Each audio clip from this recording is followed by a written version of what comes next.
सारिका जी का इस पर रिएक्शन लेते हैं। सारिका जी, यमुना एक मुद्दा रहा है, ये क्लियर हो गया। 46% ने हाँ में इस पर जवाब दिया है। सारिका जी, देखिए, मुझे नहीं लगता है कि यमुना कोई मुद्दा रहा है इस चुनाव का। ज्यादातर जो लोग होते हैं जो अपनी मूलभूत समस्याओं को लेकर के, जो उनकी दिनचर्या की चीजें होती है, वो उस पे ज्यादा फोकस करते हैं।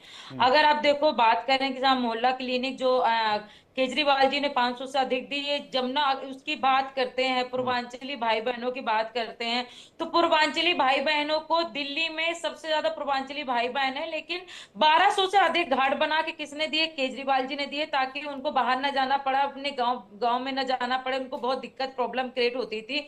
और जो कच्ची कॉलोनी का मुद्दा है वो केजरीवाल जी उठाते हैं।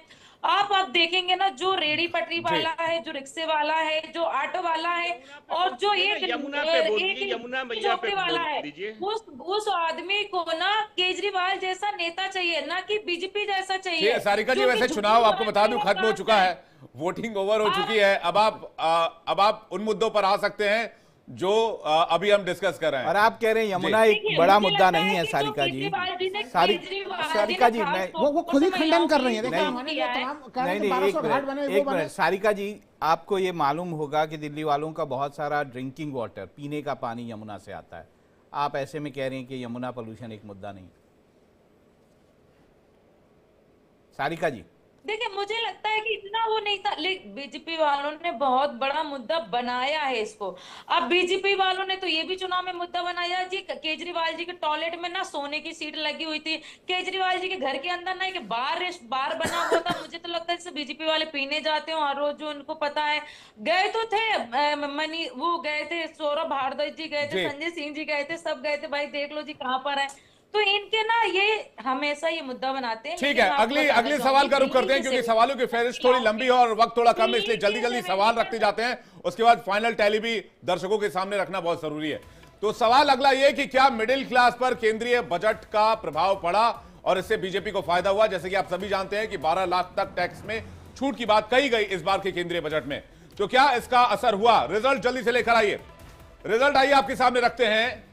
40% कह रहे हैं कि इसका इंपैक्ट होगा, 24% कह रहे हैं इंपैक्ट नहीं होगा, जबकि 36% ये कह रहे हैं इस बारे में वो अवेयर नहीं है, उनको जानकारी नहीं है। बीजेपी ये का एक बड़ा जी फोकस जो था वो मिडिल क्लास था, और मिडिल क्लास को जिस तरह से बजट में उन्होंने राहत दी है, वो नेचुरली वो उस क्लास के साथ रेजोनेट किया होगा। और वो उस क्लास ने ज़रूर, जो कि पहले भी माना जाता है कि मिडिल क्लास बीजेपी के साथ बढ़ चढ़ के वोट करती है, तो ये ज़रूर है कि जो मिडिल क्लास है उस पर इसका असर पड़ा है, और उसने ये सोच के या इन मुद्दों पर ध्यान देकर अपना वोट किया होगा। और शायद बीजेपी ने जानबूझ के अपने बजट में जो है वो मिडिल क्लास को राहत दी है, ताकि दिल्ली चुनाव जो है उस पर इसका असर पड़े। राहुल लाल जी कुछ कहेंगे इस पर आप?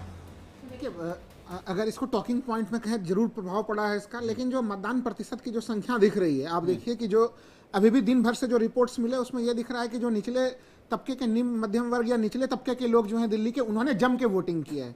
तो अभी भी ये सवाल है कि मध्यम वर्ग को इससे बिल्कुल वो खुश था, बजट के दिन से ही नजर आ रहा है। इसी से दिल्ली के सरकारी कर्मचारी भी, दिल्ली में 8वां वेतन आयोग की भी घोषणा सरकार ने की, लेकिन सरकारी कर्मचारी तो फिर भी वोटिंग करते हुए देखे गए, चाहे पेंशनधारी हो, जो भी हो। लेकिन मध्यम वर्ग में वो जोश जो है कि वोटिंग का अभी भी मुझे कम दिखा, वो बूथों तक कम जा सके हैं वो, लेकिन वो खुशियां जरूर प्रकट करते हुए देखे गए। विवेक जी। सौरभ दुबे जी। देखिए, बिल्कुल मिडिल क्लास तो बहुत बड़ा मुद्दा था इस पूरे चुनाव के अंदर, और जिस प्रकार से केजरीवाल जी ने ही खुद इस मुद्दे को उठाया था कि जो मिडिल क्लास है उस पर जो बीजेपी जो सत्ता में है, केंद्र में है, वो कभी भी ध्यान नहीं देती।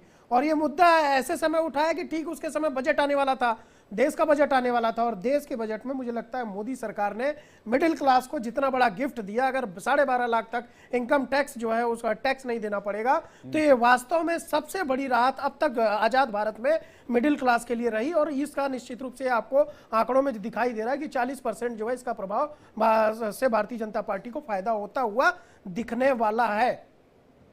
जी ठीक है, अगला सवाल ले लेते हैं जल्दी से, तो अजय शुक्ला जी के पास जाएंगे ओवरऑल रिएक्शन के लिए। अगला सवाल ये, क्या भ्रष्टाचार के आरोपों से आम आदमी पार्टी के सत्ता में आने पर असर होगा? क्योंकि करप्शन के मुद्दे को बहुत बड़ा मुद्दा बनाया गया इस बार के चुनाव में। सवाल आपके सामने है, क्या भ्रष्टाचार के आरोपों से आम आदमी पार्टी के सत्ता में आने पर असर होगा? इसका जवाब क्या है, आइए जल्दी से देख लेते हैं। स्क्रीन पर रहा आपके सामने रिजल्ट। 44% हां कह रहे हैं, 55% नहीं कह रहे हैं। 1% जो है वो न्यूट्रल है, वो नहीं के बारे में मैं चौंकाने बिल्कुल वाली बात है हमें- सर। नहीं नहीं